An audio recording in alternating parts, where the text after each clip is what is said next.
Welcome to the Women in Public Policy Program's Seminar Series podcast at the Harvard Kennedy School. Okay, I'm going to go ahead and get it started, if that's all right.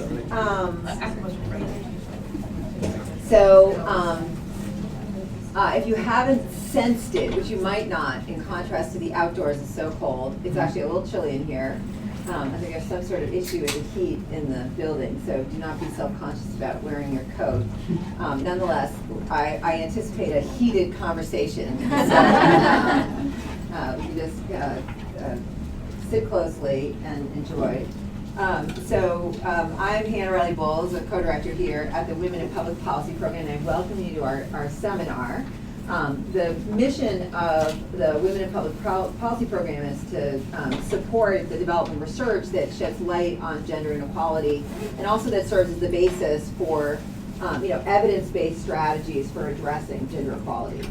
And most of our work is in the area of economic and political participation, and this work today fits right in smack in the middle of this. And one of the things that we're also very concerned about at the Women in Public Policy Program, again, not just to look at why there are inequalities, but also how to address them. And one of the things that's so motivating about this research, particularly in an era like with the elections that we just went through here in the United States, right, where we're saying we really want to be looking at how do you get women involved? Like, how does it happen? Not why doesn't it only, right? Okay, why doesn't it? That's important, but also how does it happen? And so our presenter today is going to give us some of that glimmer of strategies for change.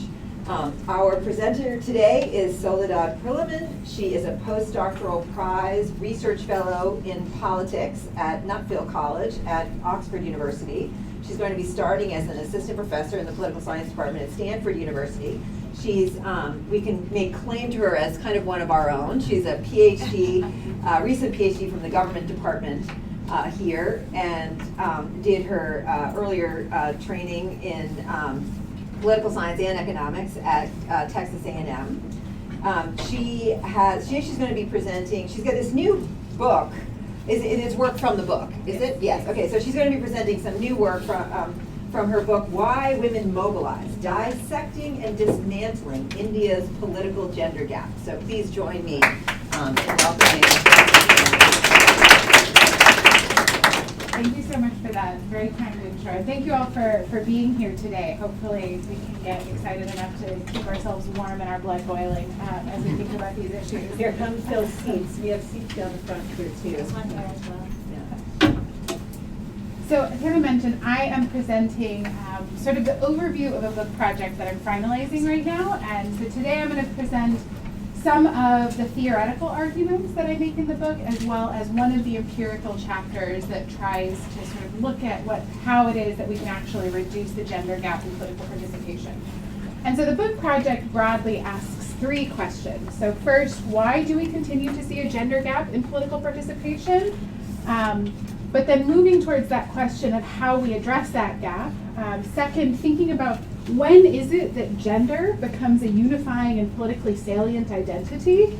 And then how can we think about the inclusion of women in politics as affecting governance and policy outcomes?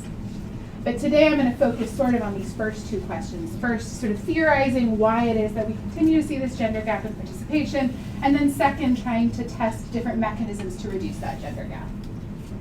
But first, to prove to you that these gender gaps actually do exist, I wanted to start by giving you some data from across the world. So it's probably a little bit hard to see, but what I have here is a figure for sort of 7 regions in the world, plotting the gender gap in 2 forms of participation, voting here in green, and any other non-voting political participation, things like attending protests, rallies, campaigns, in red.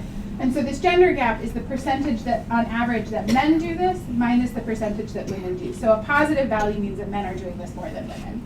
And so what we see is that in a lot of the world, outside of, say, North America and East Asia, there is a positive gender gap, particularly outside of voting. And this is strongest and most striking in South Asia, where on average, men are participating about 20 percentage points more than women.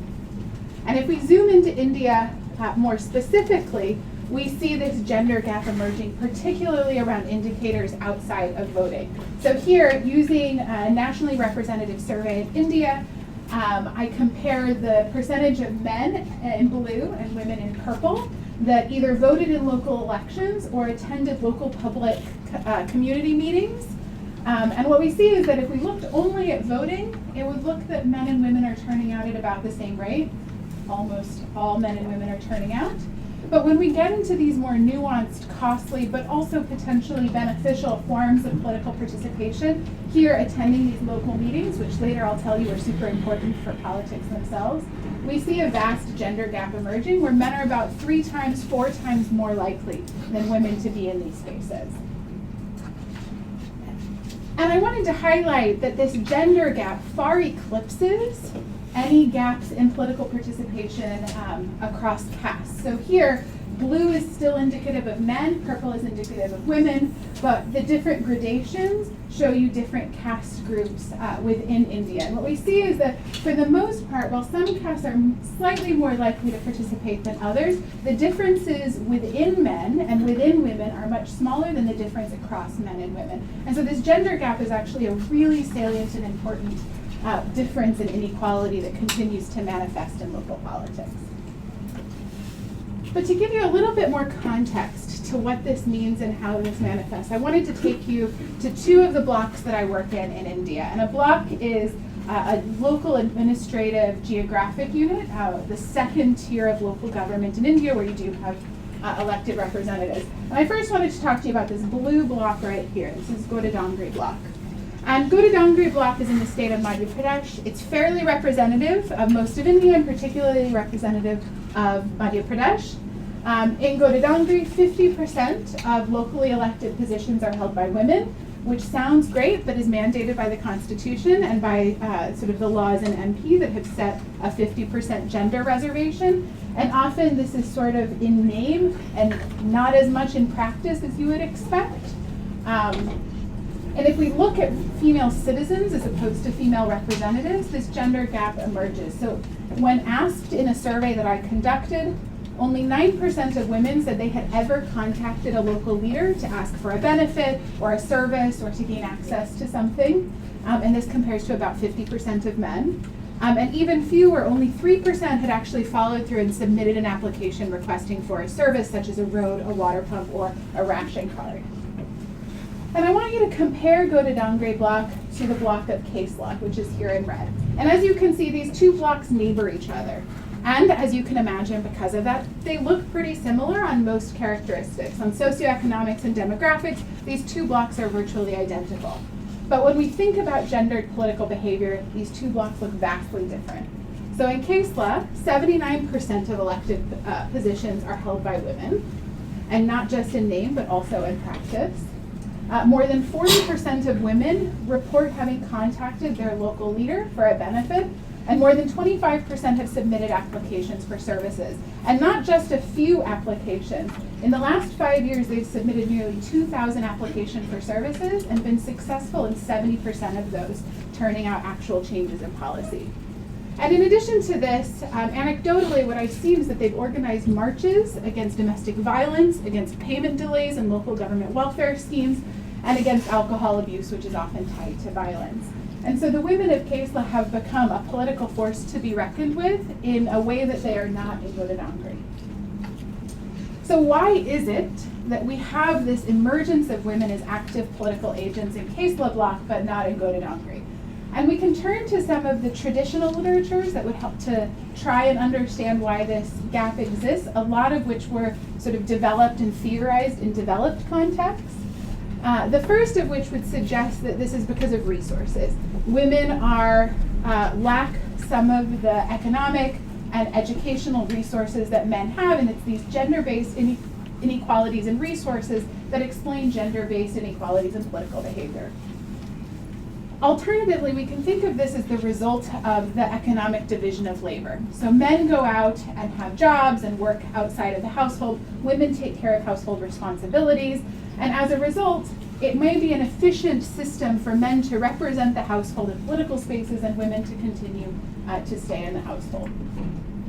And tying into this is an argument that this is really rooted in social norms, that gender-biased norms say that the house is the place for women and political spaces are the space for men, and that would keep women out of political spaces.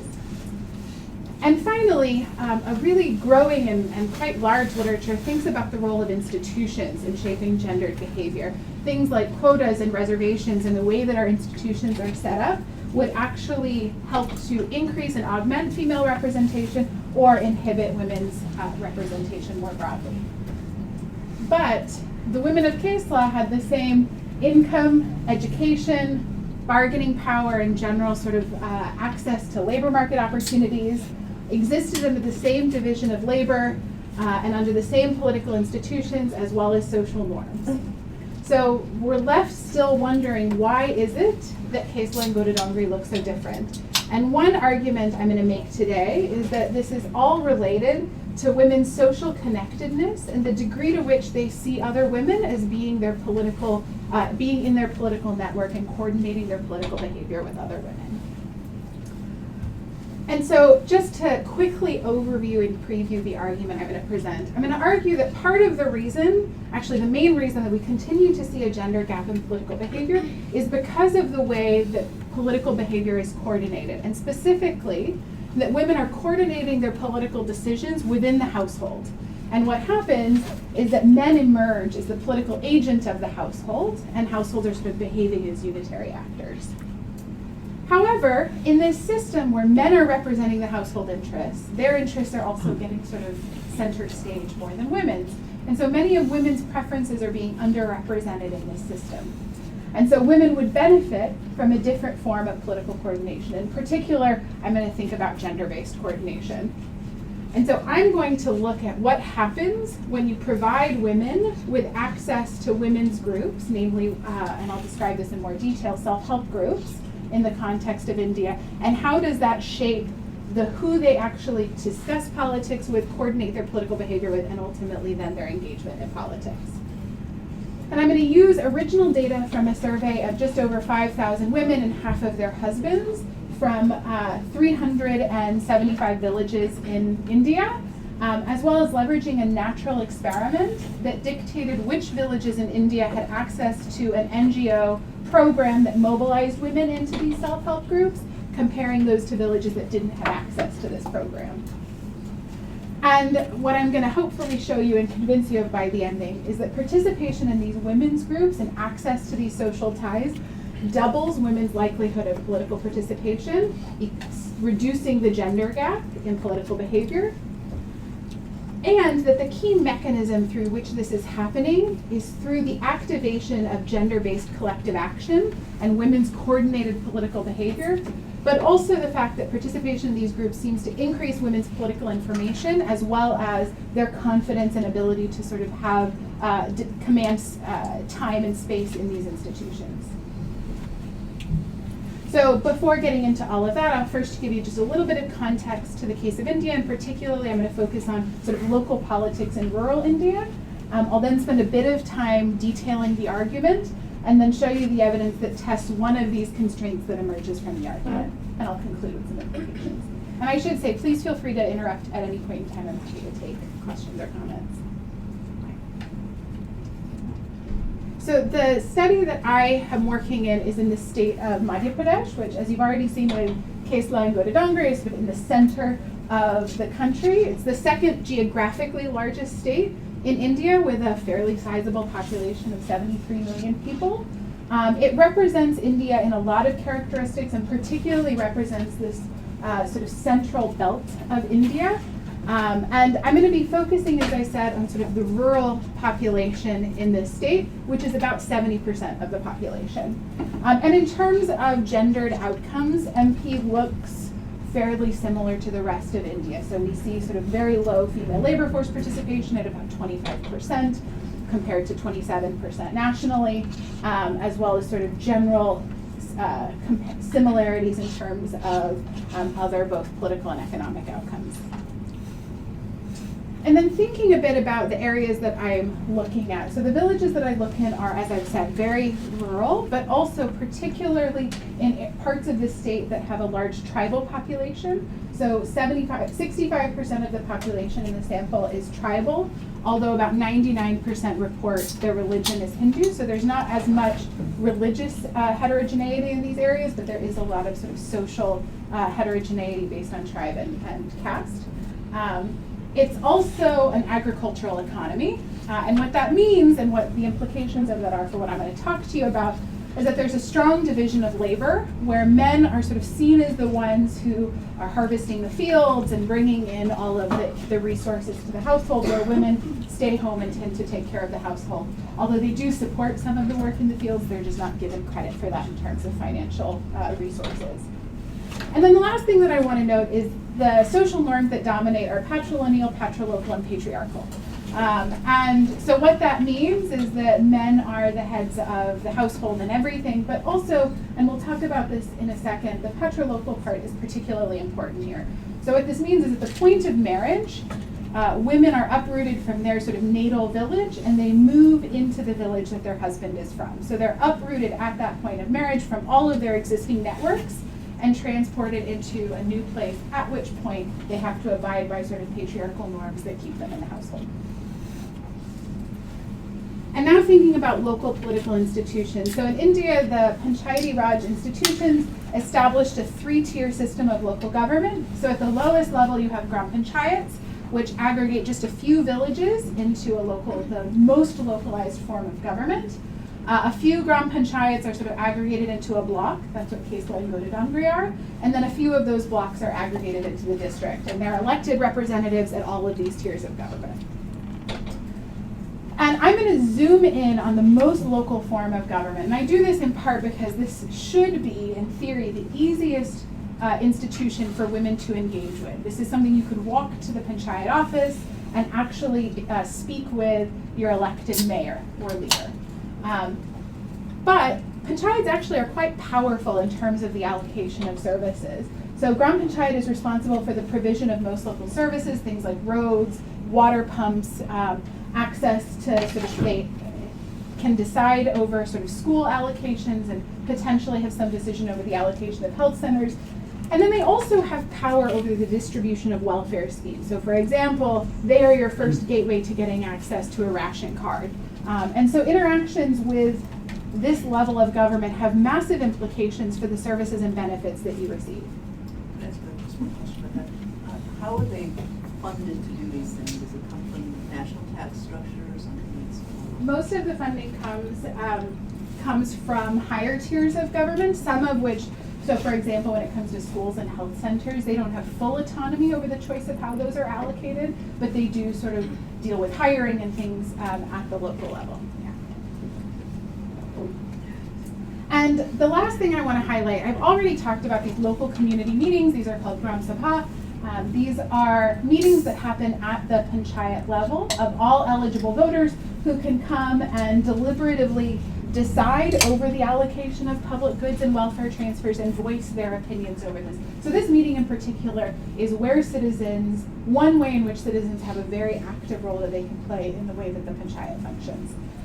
Mm-hmm. Can I ask about the panchayat? So you refer to the panchayat like a mayor, but is it a council or is it an individual? Yeah, that's a good question. I think I sort of talk about this here. So the panchayat has an elected sarpanch, which would be kind of like the mayor here. So that's the chairman of the panchayat. And then each village will have one or more panch or sort of ward members that they would elect, which form the panchayat council. So there is both a mayor as well as kind of a like city or community council. And there's a mandated sort of one, in MP, 50% of all of the chairman positions as well as 50% of all of the local ward members must be women. Yes. So just for clarity, Mm-hmm. so how many people were we talking about? So it depends on the size of the village. Okay, but anywhere from like 3 to anywhere 10 from or 5 to something? 15. 5 to 15. Depending on the size of the panchayat and the number of villages in the panchayat. I should say though, it also, the power that the ward members have varies from panchayat to panchayat. The sarpanch is really the most powerful person in the village and has a lot of the decision-making power. Just to clarify, how exactly are the reservation seats given to women? So that everybody can vote and they only vote for women candidates? And then second part is, in any of this, are there ever any appointments done by any higher levels of government for specialist level members on the council? So to answer the first question, so it's a random allocation at the village level of which seats are reserved and which seats aren't. So the way it's actually stated in the MP law is that the Electoral Commission will put chips into a bag and then randomly draw chits of villages to decide whether or not that village was reserved for a woman or not. So we can think about the chairmanship, the sarpanch position. They'll decide these 50% of villages are reserved, these aren't, and only women can contest the election in villages that were reserved. I will say though that I have some data on this, but it's not perfect, that despite them being reserved, there is a non-trivial percentage of these seats where the female will be elected, but then her husband or some other senior male will actually be the person that people go to for sort of access to politics. Your second question was about anyone else who may be allocated to these positions. So there are, at the block and district level, there are bureaucrats that are assigned by the state and sometimes at the district level by the federal government to hold those positions. At the panchayat level, so for example, there's a panchayat secretary that would be hired by the panchayat government. And occasionally you may see specialists brought in, but these are usually decided over by the local government or maybe by the block government itself. Yes. How much is Malala's influence on women's rights having from the Yeah, so these areas are, so a lot of these areas have had the rollout of media into them as sort of TV access has increased. I would say that international audiences have not made a huge impact in these areas, so I would doubt anyone would know Malala in these communities. That said, Bollywood figures, for example, would be a regular sort of role model that young girls might look up to. But I also think it's interesting to state that, so these tribal communities traditionally have had what we would maybe define as slightly more progressive gender norms depending on the tribe, where, for example, you could take multiple partners or you could have children out of wedlock, but that's being eroded as some of these more national influences come in. So it's not clear that the extension of media has actually increased women's rights or sort of shifted norms in ways that are more gender equalizing. And the last thing I want to state is that when I talk about political participation, I'm going to be talking about a range of political behaviors and not just thinking about voting. So this will include voting, but I really want to think about political participation as all of the ways that we as citizens interact with our local governments. So this would be, in the case of India, in the case of rural India, attending these meetings, communicating with your elected representatives and filing petitions to those representatives to gain access to services, whether that's a personalized benefit or a public benefit, as well as things like working with political parties, mobilizing for political parties, or even protesting in sort of local marches. So into the argument. So I start from the premise that is coming from a growing and large body of research that we as individuals coordinate our behavior with a political network. So a set of people with whom we discuss politics, we align our politics with, and then may even sort of align our political behavior with. And these are what I call political networks. So those people with whom you discuss politics, elections, and government. And the reason that we do this is because when it's super costly to acquire information about politics, having access to political networks and those who we talk with can help sort of lower the cost of acquiring information. But also there's a growing literature that shows that social networks can impose social pressures on people to engage in politics. So you can think of the midterm elections, everyone posting their pictures on Facebook with their I voted buttons may make you feel like you need to go vote even if you wouldn't have otherwise. So depending on the degree to which your political network values political participation, that may shape your own political participation, as well as even the preferences that you articulate. But I also want to think about political networks as doing something more, which is solving coordination problems that are inherent in these low information contexts. And so at the most extreme, we can think of this as being able to collectively act with a group of people to go and make demands. But at other ends, which we'll talk about, just who you would actually talk with and say, now we're going to sort of vote in this way because that's what our group has said we'll do, as well as what leaders can target and give us benefits. And I'll go into that in a little bit more detail.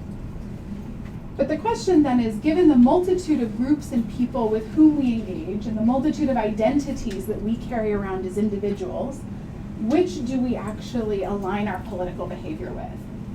And so I'm going to argue that this is a function of a few things. So the first is the constraints that we have, and this is particularly important in the context that I'm looking at. You can only align your behavior and coordinate with those with whom you have social ties to. So your social network is sort of the boundary condition here.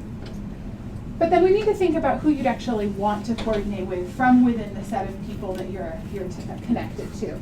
And I argue that you'll want to coordinate your behavior with those whom share the closest political interests to you, but also that have sort of the lowest cost to actually coordinating with. But then this actually isn't just an individual decision, but becomes a system of political mobilization that's enforced by the strategic mobilization of elites. And so, for example, a very simplistic example would be, you can think of a political representative, someone running for office, will find it easier to mobilize a group where they only have to engage with a few people in that group, but once they do that, they can capture the votes of every person in that group. And so these elites will then reinforce systems of group-based coordination. So thinking about who women might want to coordinate their behavior with. And so the first thing is to think about the political preferences that women have. You said you were open to questions. Yeah, right? So absolutely. Yeah. can we go back to how you're thinking about coordinate? I just Yeah. want to, maybe you already expressed this and then, I think you defined it a few minutes ago, maybe I was thinking about it. But it'd be really helpful because, like, with regard to voting, Yeah. we don't actually have to talk to anybody. We could happen to coordinate, right? So we Yeah. all have a number of us separately have a particular need, be it clean water, and there's Yeah. one candidate who's advocating for clean water. We coordinate without any contact by voting Exactly. for that candidate. Yeah. So how are you thinking about political coordination? So like, how are you using that I term? would think of it as different from what you've described. So what you've described is just you have a set of shared interests with other people, and therefore you're likely to behave similarly to those people, but it's not the result of you talking to them and then realizing that you have this shared interest and that imposing some pressure on your likelihood of behaving. So that would be kind of a very individual decision. I'm thinking about what it is I need, what it is that is being provided, and then I'm going to go do that. And that in many ways, when we think about voting, is that the traditional literature of voting is exactly in that Right. framework. What are the benefits, the costs, who do I decide over? The problem is, it then becomes irrational for many people to actually turn out to vote because of the cost of getting that information and knowing who it is, and then the likelihood that you're pivotal. And so there's this literature that's emerged that argues that a way to solve this is that we can, instead of figuring out who it is that provides water, you talk to other people and figure out who it is that you want and share information there, and that will help you learn who it is that provides water. But who you talk to will shape the information that you get. But then we can solve this sort of irrationality of voting by mobilizing groups of people instead. So all of a sudden, if I know that every other person in this room is going to go out and vote for, a very gender progressive candidate, I will feel more confident that that person has a chance of winning, and therefore I'm more likely to do that. Whereas if I'm on my own thinking, should I vote for this woman? But I suspect a lot of people won't vote for her. Maybe it's better for me to align with this other person as a second best. It can help to solve that kind of a coordination problem.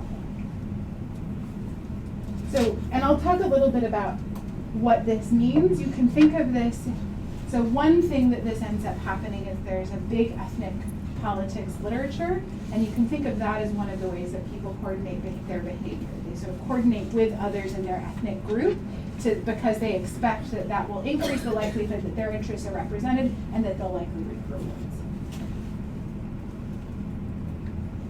So who is it that women then share interests with? And we share interests with lots of different people. So first, we have preferences that are based in our household. So many of the goods and services that we get from governments are delivered at the household level. You can think of things like ration cards that are delivered deliberately to the household, or you can even think of things like localized public goods. So whether or not the road on my street is fixed is sort of shared amongst all of my household members.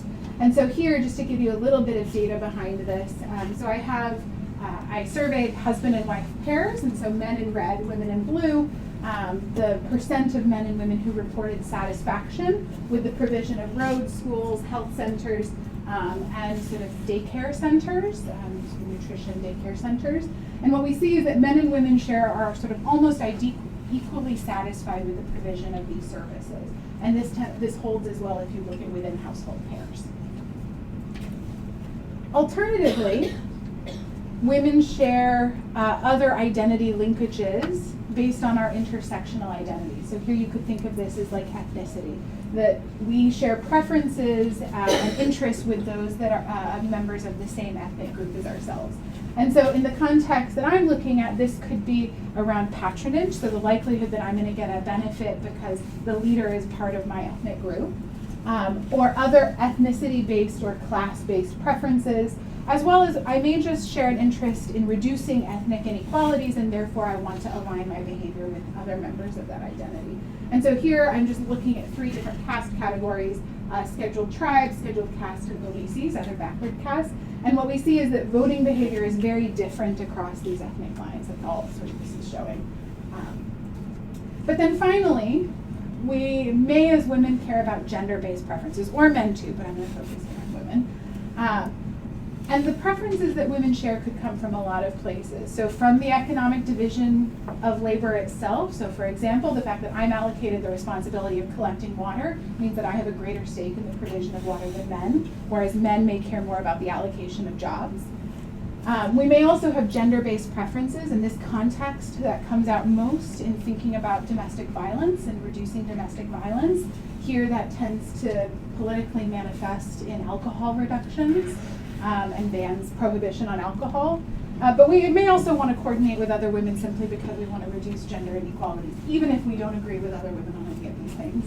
And so here I'm looking at men in yellow, women in blue, the proportion that are dissatisfied with the local government's handling of alcoholism, toilet provision, and fuel provision. And fuel, like water, is something that women are responsible for collecting. So here we see vast differences in the preferences between men and women. About alcoholism, is it the accessibility of alcohol, or is it alcoholism in individuals? So it is alcoholism, well, the concern is individual alcohol abuse and alcoholism in individuals that often translates into violence against women. The way that is advocated for politically is trying to curb the provision of alcohol in communities. So for example, several states now in India have completely prohibited alcohol. Or banned alcohol production. So while women may have shared preferences, in these contexts where there are extreme constraints on social mobility and social ties, there are high costs to coordinating outside of the household. And as I mentioned before, this in part stems from patrilocality and high marriage migration. So for example, in the survey that I did, 78% of women were from another village as compared to only 9% of men. And you can think of what that does to your social network. You're uprooted from these historic networks that form in childhood, and then you have very little access to creating new networks. But this also can come from the economic division of labor and the fact that women are sort of allocated household duties and therefore stay in the household. But also social mobility constraints limit social networks. So from a nationally representative survey of India, as well as the survey I conducted replicates this, 72% of women report that they have to ask their husband or another senior male for permission to visit their friend's house in the same village, and only 25% of women said they would be allowed to do that alone, even if they were given permission. As well as less than 10% of women report being a member of a civil society group as compared to about 30% of men. And then this is further perpetuated by the threat of violence against women and sort of as a form of social control and forcing women to abide by these norms and constraints. So in the survey that I did, 32% of women report, so mind you, this is self-reported behavior and likely an underreport, having been abused by their husband in the previous year. So this is not sort of a marginal act. Yes? Well, I might be going ahead of where you are right now, but as you think about these social mobility constraints, did you ever consider or did you hear anything about the constraints to physical mobility? I'm thinking transportation, walking, and all of this is kind of related to both the social and the physical. So to what extent does actual access to not having a private vehicle or not having a safe public transport in a village like this matters? That's a really good question, and something that I don't actually explore in the rest of the presentation, so it's great that you brought this up. And so I don't know that I have a great answer to that now, in that I'm exploring mostly social mobility within the same village, so this is really just thinking about walking. One of the things that I was a bit surprised by, although maybe I shouldn't have been, is that something like 80% of women report not having left their village or their panchayat in the last year. Likely that fact is the result of the safe public transportation, as well as some of these other mobility constraints. But even these constraints sort of are imposed when you would think that you can walk and shouldn't have the same physical mobility constraints. Yes?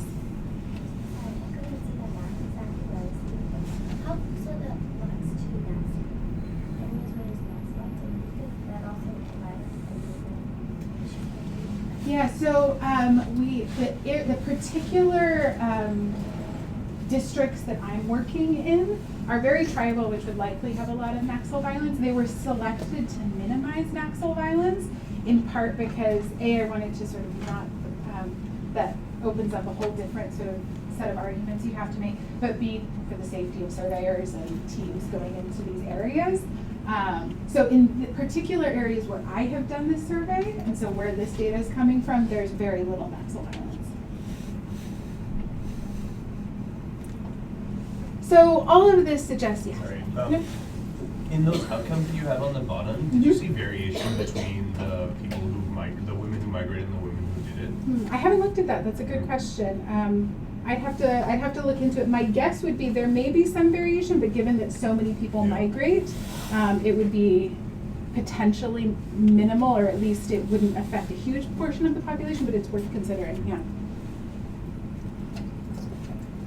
So essentially, there are reasons that women might share preferences and interests with other women, but because of these high coordination constraints and women's disconnectedness and lack of social networks to each other, what I'm going to argue is that women are constrained from sort of coordinating with other women.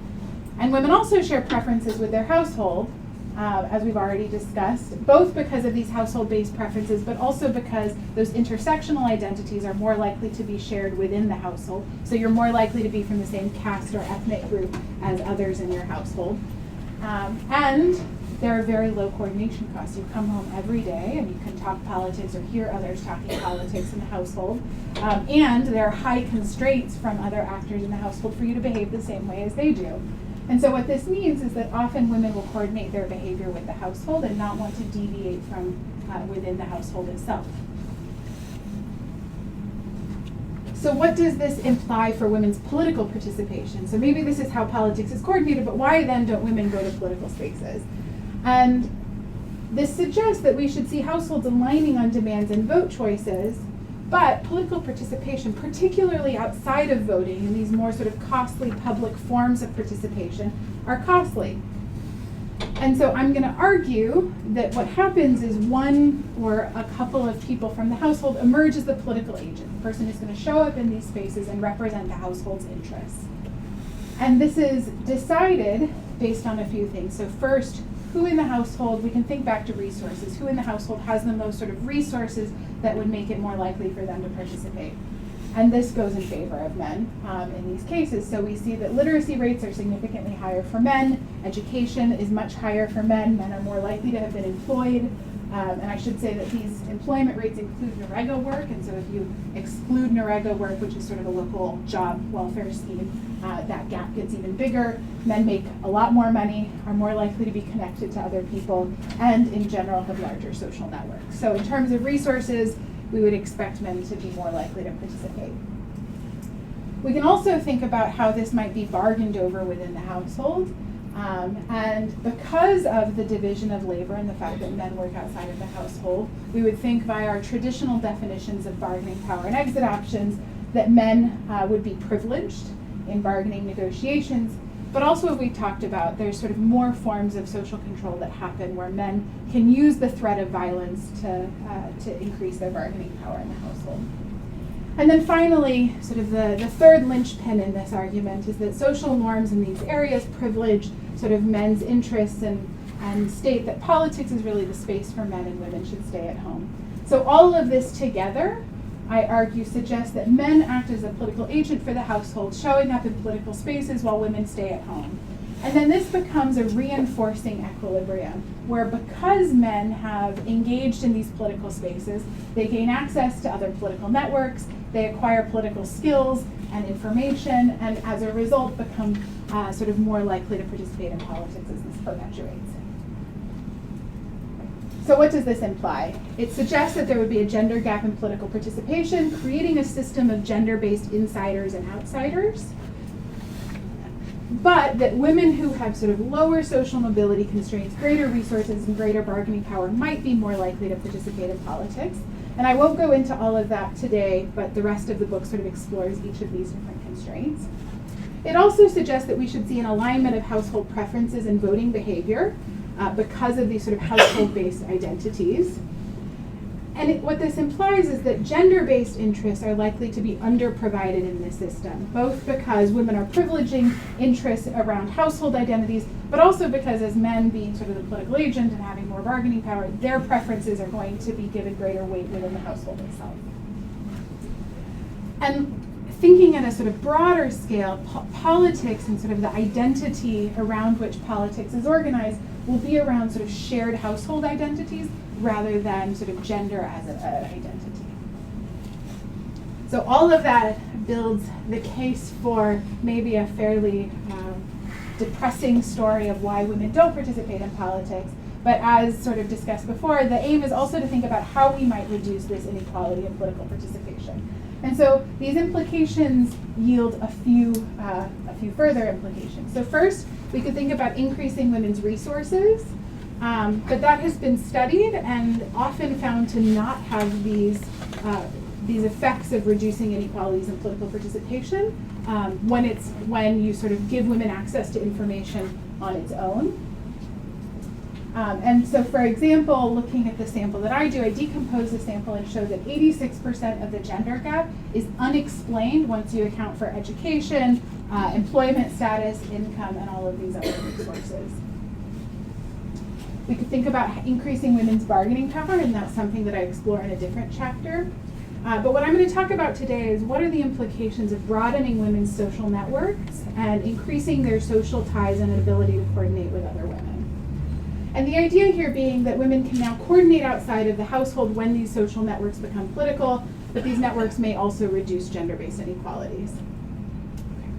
And then in general, also shifting norms would be great, but that's also a very tough thing to do without addressing these other constraints. So thinking now specifically about the social tie, social network constraint, what I'm going to explore is what happens when you give women access to groups of only other women.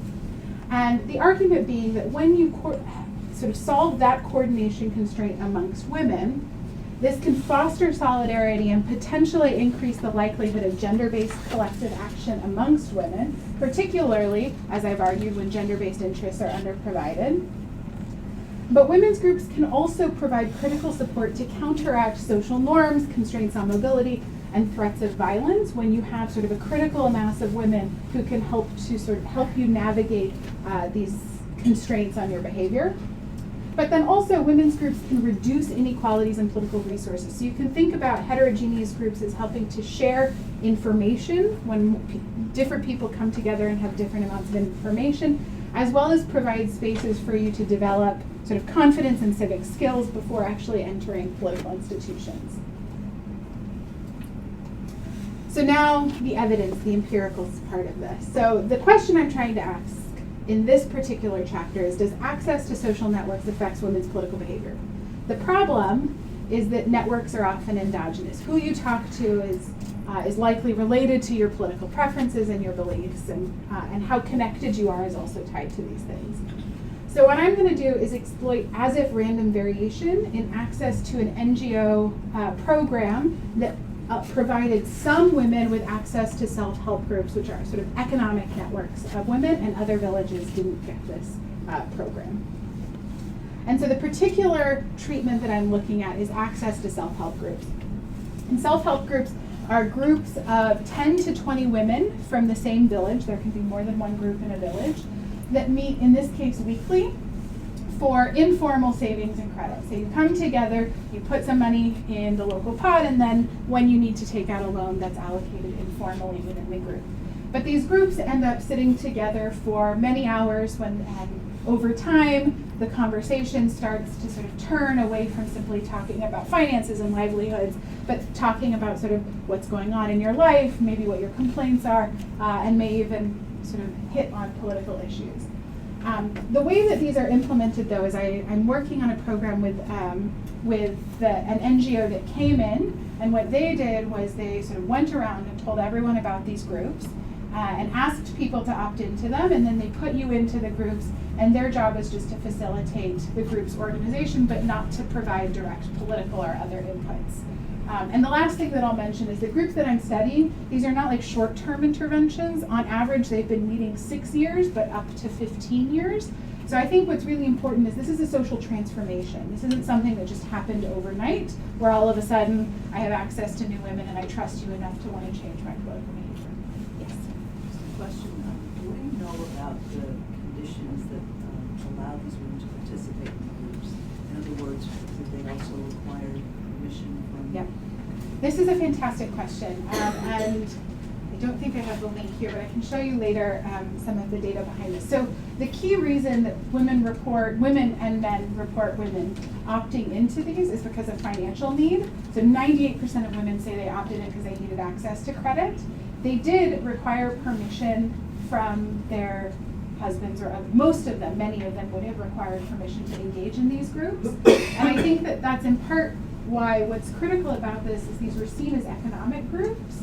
And so they were given permission because it was some resource that men thought they could extract. But then they have these indirect consequences on things outside of economics. And one of the things that I think is important is that you would think after men start to see these changes, they may want to revoke permission. But at that point, you've got this network of women who I have so many stories of women saying, well, she stopped coming to meetings, and so 20 of us walked up to her house and said, like, if you don't let her come, you know, we're gonna like stomp and sometimes violent things. So I think in answer, I think it's important that these were economic groups, and that's part of what makes this work. So to actually look at the effect of having access to this program, I am going to leverage the way that the NGO rolled out the implementation of the program. So what they did was they picked a district that they were going to work in, and I'm looking at 6 districts here, and then they placed their headquarter location somewhere in the district. That's this stuff here. And because their aim was to work with remote rural villages, their headquarters location was placed with that in mind. So it's in sort of a small town, but not one of the big cities of the district. And then they decided what was the radius that they could feasibly travel in a day to make it to service a village. And so on average, it's about 25 kilometers. And from within that radius, they selected a set of villages to work in. So they selected generally poorer, more tribal villages to work in. And so I'm going to use this radius, this sort of arbitrary decision that they could only make it this far, to compare the villages just inside that had access to those just outside of this boundary who for all intents and purposes, they should be fairly similar because they're geographically proximate, but didn't get access to the program because of this arbitrary rule. But to confirm and make sure that they look identical in as many ways as possible, what I did is I pair matched villages across this boundary on things like the percentage of the population that's tribal, average literacy rates, and other sort of socioeconomic characteristics. And through this pair matching process, I came with a sample of paired villages that look identical on these observable characteristics, and then arguably should be identical on unobservable characteristics, things like gender norms, because of their proximity, and that it's just this random boundary that separated them. And then to collect data on political outcomes, I did a survey in these 375 districts, or 376 villages across 5 districts, where I sampled 15 women, half of their husbands per village, and 1 political leader.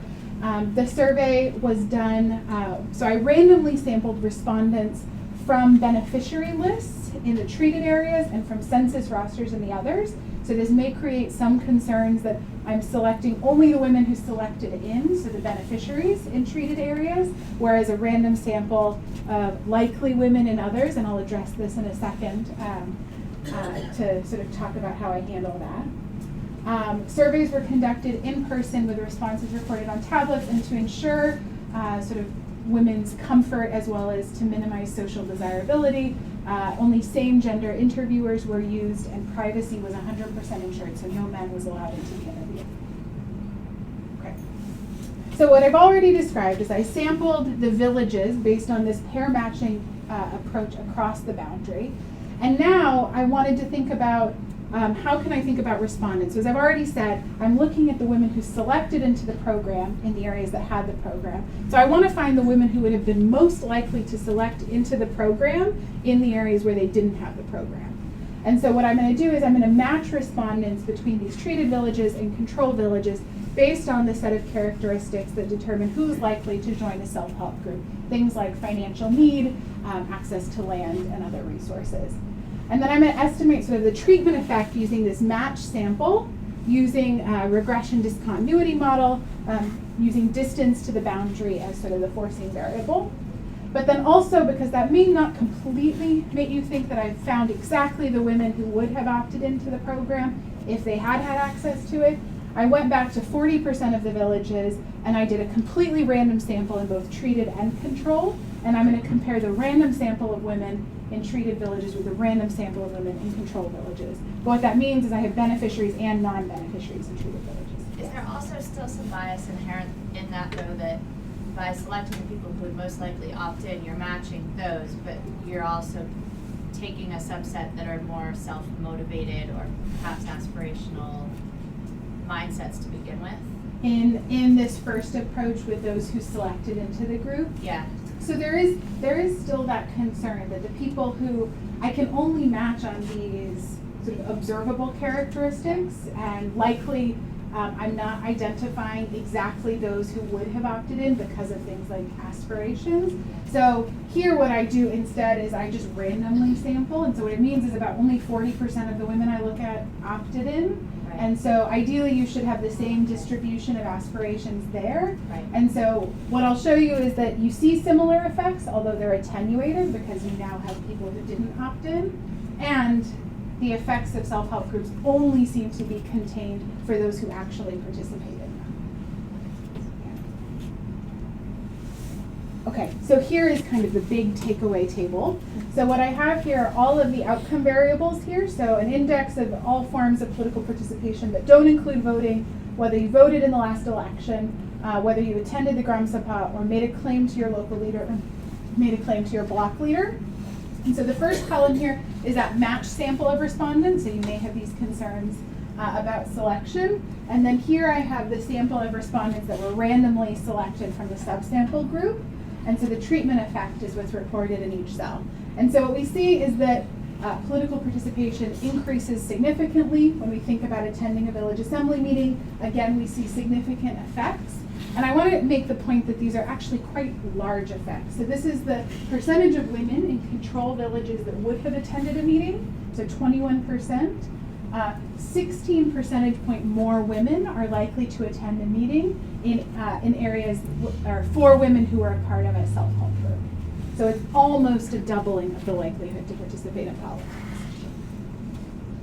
So why do these groups matter? Yes? One quick clarification, what's the take-up rate?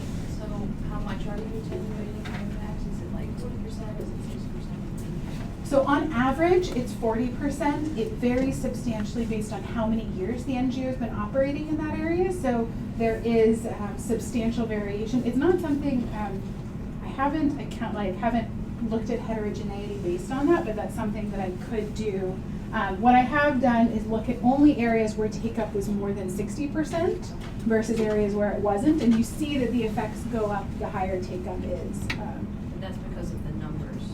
Yeah. Because one related issue, I've done some work on singles groups, which is what self-help groups are called outside of India. It's different, but one of the studies we had in Raleigh showed that the more connected women join first.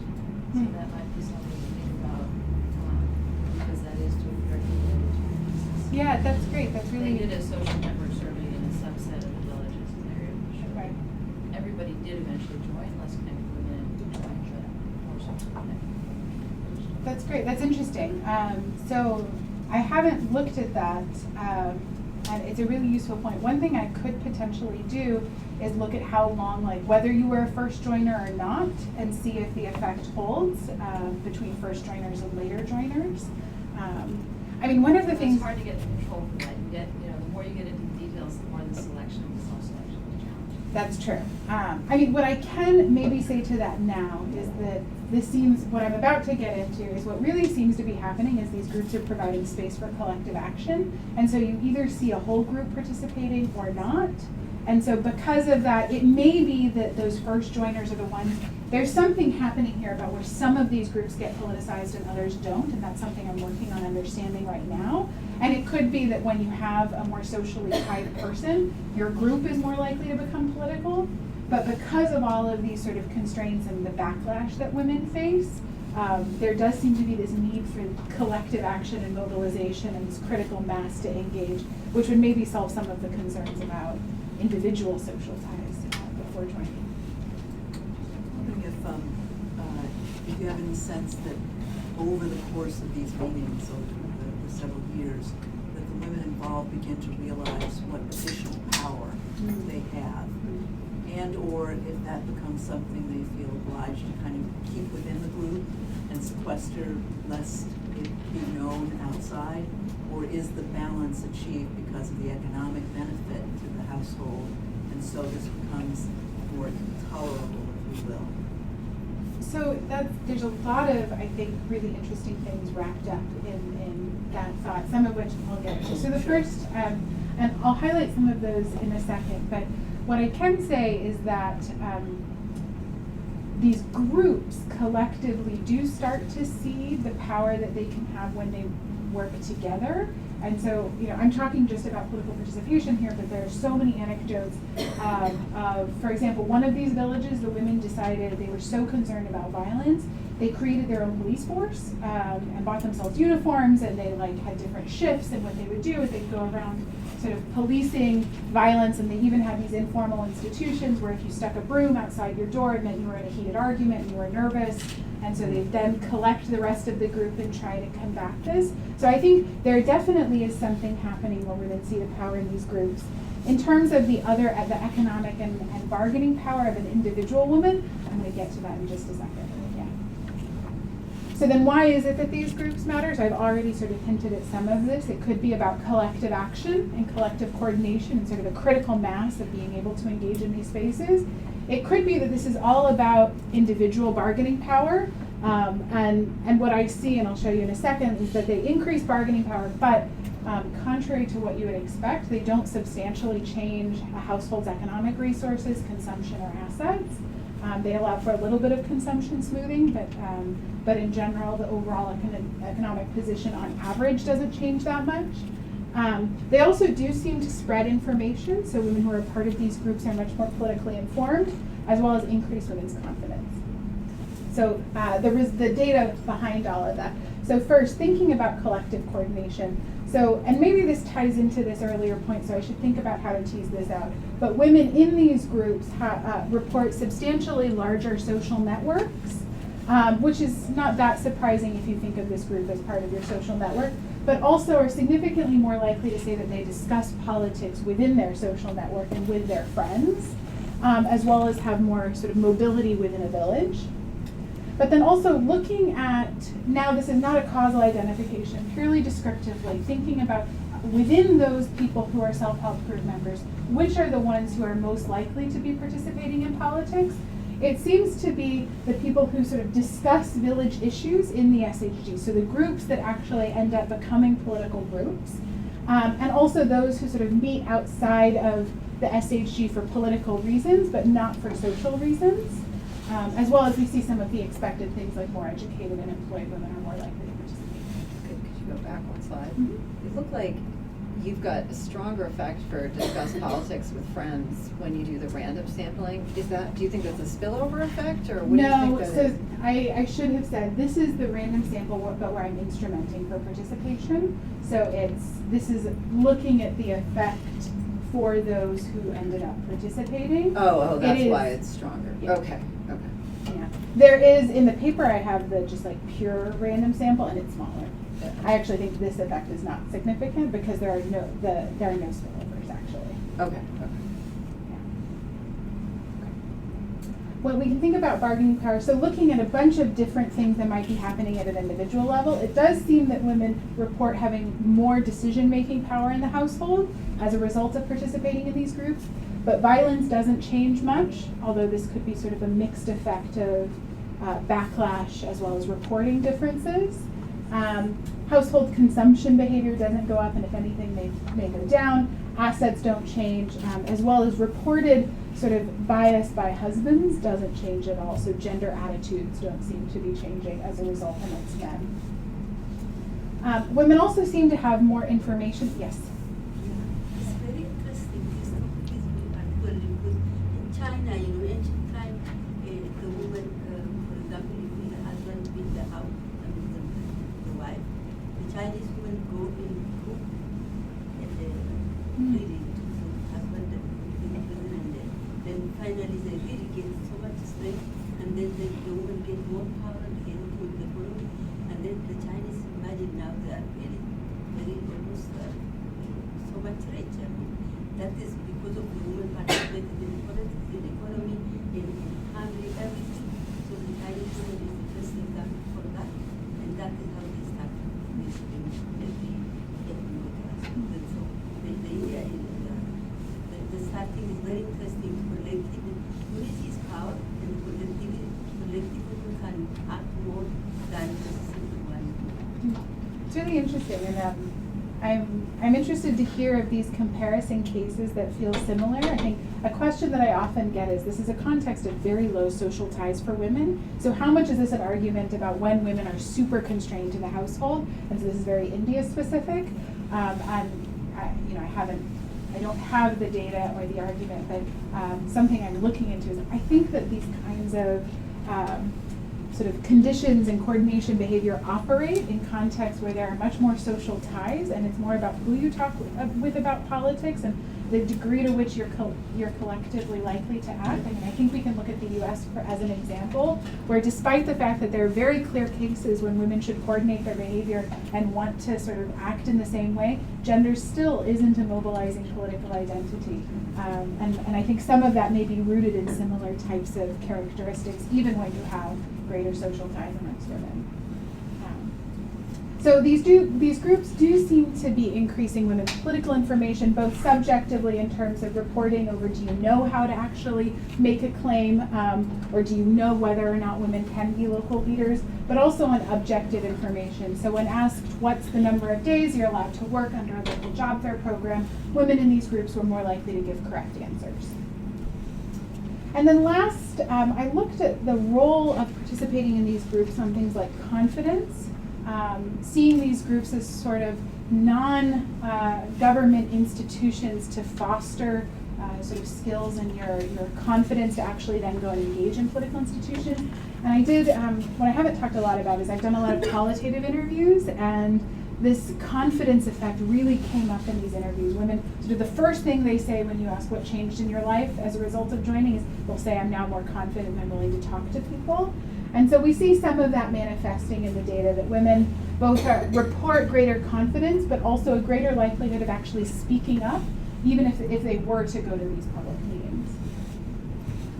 So what does all of this mean? I think that, as we've already started to discuss, this has massive implications for our understanding of political behavior, particularly gendered political behavior, and thinking about how and when it is that gender becomes a mobilizing identity, as well as trying to understand some of the mechanisms underlying the effects of social capital and political participation, thinking about how who you associate with matters for your political behavior and which groups you associate with. I also think we know that when women enter politics, policies change. We know that in India, we know that in the US, we know that in Europe. And so this has massive implications for the distribution of goods and services, particularly in contexts where women are outsiders. We know that outsiders tend to mobilize around public goods and programmatic services.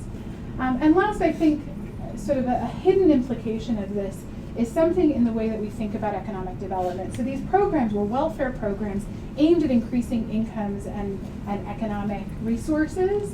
But what I see is that there's no large direct effect of these programs on women's economic well-being. If we were to stop here, we may think that we should scrap something like this in favor of something that has sort of larger income gains. But actually what this shows is that these economic programs can have very large indirect consequences on political behavior that may in turn, via some of these other channels, shape development and the distribution of services, and so shouldn't necessarily be just evaluated based on that alone. And so that's what I have for today. I'm already very appreciative of the comments I received, but look forward to any other questions and comments that you may have.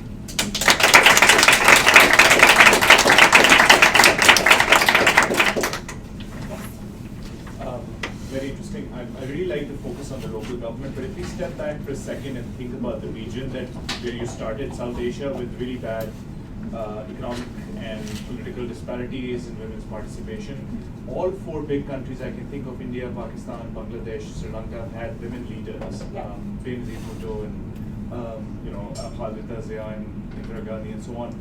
So I wonder to what extent has that had any effect, if at all, on women's political participation. I know they mostly come from dynasties because their fathers or husbands were in politics. Given that, but still, I mean, Benazir, for example, introduced massive programs at the local level where these women health workers would go and try to educate women on sexual reproductive health and so on. So do you see any evidence in India, for example, of that happening? Does it really matter? So this is a really interesting question. So there is a bunch of work, not necessarily at the high levels of office, but through these reservations, on what are the consequences of having female representatives on women's political participation and demands. And we do see effects of that on increasing women's engagement in institutions. There's a paper that shows that women are more likely to claim services when they're interacting with a female leader as opposed to a male leader in India. So I don't want this to say that things like reservations and female representation doesn't matter, because we do have a lot of evidence that it does. I think what the findings from this show is that it's a nuanced answer to that. One is that reservations have been in place for decades now, and yet we continue to see this gender gap in political participation. And so even though we have parity in terms of representation, we don't have parity in terms of citizens actually engaging in these institutions. And so we may need to think beyond just the formal institution to how that formal institution can be linked to other programs to bring women as citizens into spaces. And so I think that's kind of, and then I think the other thing to say is that I have another very early stage project thinking about this, but is the implications of female representation when they emerge from sort of traditional male-based political networks as opposed to sort of gender-based political networks, and whose interests they represent. And I think there's likely going to be different consequences for policy outcomes if women are sort of supported by a mobilized citizenry of other women, or if they're emerging either through dynasties or other ways from sort of traditional political networks. Yes. So you mentioned almost in passing that sometimes the husbands of these women actually, get the real political power. Yeah. And I wanted to hear a little more about it because we did this research in Pakistan. The women councillors at the local government level had such severe mobility constraints that some of them, said, well, our husbands attend the meetings and they take the decisions, even though they're really not office holders. So could you talk a little bit about it? Yeah, so that's something that in this book I'm not exploring, but have started to get some data on. So I have a little bit to say, although I'll sort of couch that in preliminary sort of findings. So in these areas, there's a term for this. It's called pati sarpanch, so husband mayor. So where you could go into a village and ask, like, is there a pati sarpanch? And they would say yes, which means, so as an example of this, I was doing interviews, and I wanted to interview the sarpanch in this village that was reserved for a woman. So I go and I'm asking for the sarpanch, and they take me to this house, and I'm sitting there, and they're like, the sarpanch is out for meetings. They're out for meetings, and I'm sitting there, and an hour goes by, and I'm like, I've seen this woman walk by many times. What are you talking about? Well, that's not the sarpanch. Her husband is coming. And so I think it's definitely something that happens where even though formally women are listed as leaders, they're actually proxies for other people. I think this happens even outside of gender for sort of caste-based reservations. That said, I don't know that we have great data right now to know how pervasive that is. We do have studies that show that these reservations have implications for policy, so it's definitely not the case that these are an entirely co-opted institution. What I can say on that is I did this survey of leaders at the same time as this, and when you ask female leaders versus male leaders whether or not they're likely to ask someone else in their household for help, 92% of women say that they get support from the household as compared to only about 30% of men. So there is definitely some non-trivial proportion of this happening. Support in their formal role. In their Support. formal role, Okay. yeah, exactly. Yes. Hi, so I'm thinking of this in the context of what's happened here, and the issues around violence, right? So so the Me Too movement, right, which was really about men's behavior, right? Yeah. So I think that while this is effective, I also think that there's this issue of violence, domestic violence, is an international, it's a global issue. And so, the concept that somehow, women around the world should be forming these kind of networks to deal with what I don't understand is how this gets perpetuated in men's societies so readily. How it is that so many men think that this is the way you behave, this is okay. And so, it clearly comes out in this and what the impact of this is, on political participation, women's, just on everything. Yeah, I wish I knew and understood the origination of these norms, and I won't even attempt to speculate on that. What I can say is I agree. I think that these kinds of issues are pervasive. They're not specific to India. They're the kinds of things that are likely to create shared interests amongst women. And that said, I think the challenge is why, even in the context of the Me Too movement, we don't necessarily see, collective action. We do see there has been a growing collective action amongst women, and we've seen that in women's marches and things that have been happening. But at the same point in time, we see in a lot of elections that there are still vast differences across race in terms of the way that women vote, and there are lots of women who are voting against some of their interests. I continue to be struck by the Alabama special election as a key example of that. And I haven't explored this, but I think that some of it lies in the same dynamics. When you come home to someone who actively has a different interest than you and can impose some form of control, even if you're conscious of the fact that you would want to behave differently, or if you're not conscious of that, that may constrain the support that you give to these gender-based causes.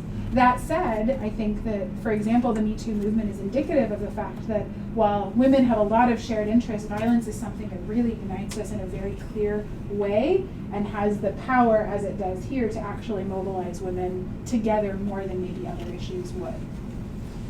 Actually working off of this question, Norris and Crook published in Non-Quota Strategies that the passage of laws against the violence of women for women who are running is crucial to having more representation. And so I was wondering in India, like what the status of those laws are, if they exist or not.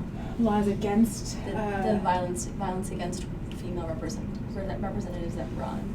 So I don't know about the laws against female representatives. I know that there are, you know, as everywhere, lots of laws against violence against women. At the very sort of local level, though, what's interesting, and this is now anecdotal, I'm stepping into speculative territory, but from some of the interviews that I've done, it seems that, so reporting of these of incidences of violence are the likelihood that you get a response depends on your interactions with local police forces.